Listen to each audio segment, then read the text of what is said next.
ziara yangu imekusudia kuja kuangalia utekelezaji hasa wa uzingatiaji wa viwango vya kazi.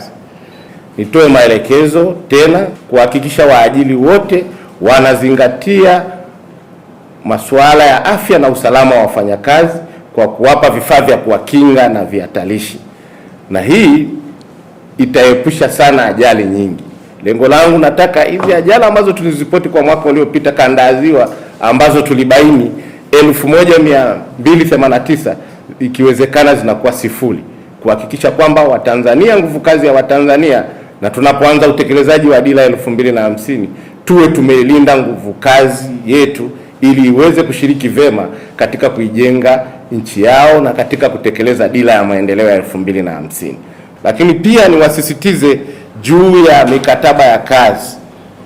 Mhakikishe kwamba wafanyakazi wenu wote wawe na mikataba ambayo inazingatia viwango sahihi vya kazi, kwa sababu bila kuzingatia mikataba, mwisho wa siku tumekuwa na vijana wengi au Watanzania wengi wanakosa haki zao. Kuna kwa tabia baadhi ya waajiri wanawapa watu kazi za kudumu zaidi ya mwaka mmoja, miezi kadhaa, lakini hawana mikataba, na lengo la waajiri hao wanakwepa kupeleka kwanza michango kwenye mifuko ya hifadhi ya jamii ikiwemo WCF, na baadaye mfanyakazi anapopata madhara yoyote anakuwa hana wa kumsaidia. Lakini kumekuwa na baadhi ya waajiri wanajichukulia uamuzi wa kuwalipa wenyewe.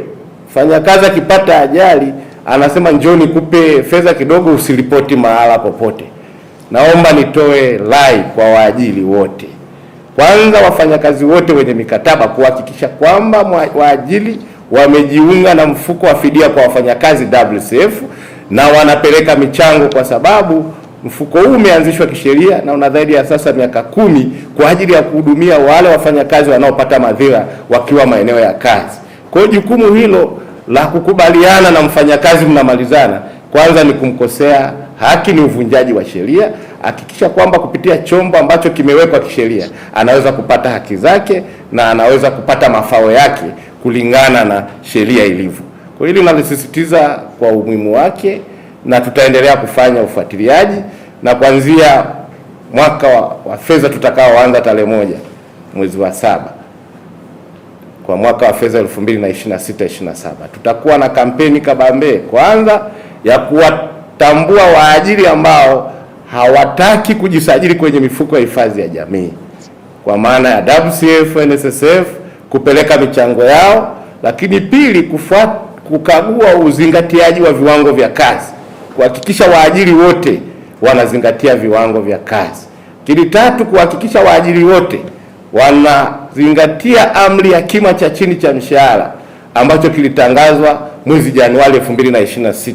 Kuhakikisha kwamba wanazingatia, kila sekta imepewa kiwango chake. Tutapita kukagua, na kwa wale watakaothibitika hawajaanza kuzingatia kiwango hiki cha kima cha chini cha mshahara, hatua kali za kisheria zitachukuliwa dhidi yao, kwa sababu ni ukiukwaji wa sheria za nchi. Tunapenda kuipongeza wizara yako kwa kuwa na mifumo mizuri ya NSSF portal, WIMS, WS portal ambayo tumekuwa ikitokea changamoto yote, mfumo imekuwa ikitupatia majibu kwa haraka, na pia wafanyakazi toka idara ya kazi wamekuwa ni washauri wazuri wa kutoa elimu na awareness katika maeneo yetu ya kazi. Tunaendelea kuimarisha mazingira bora ya kazi kupitia ushirikiano mzuri kati ya viongozi na wafanyakazi, mawasiliano ya wazi na mifumo ya kujishughulisha changamoto za kikazi kwa haki na uwazi.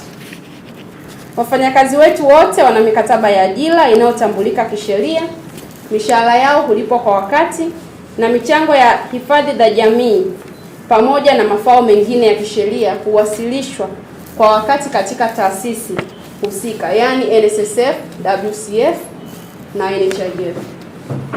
Haki za wafanyakazi zinazingatiwa kwa mujibu wa sheria za kazi za nchi yetu. Global TV, kimbilio la wasio na sauti. Tupigie sasa.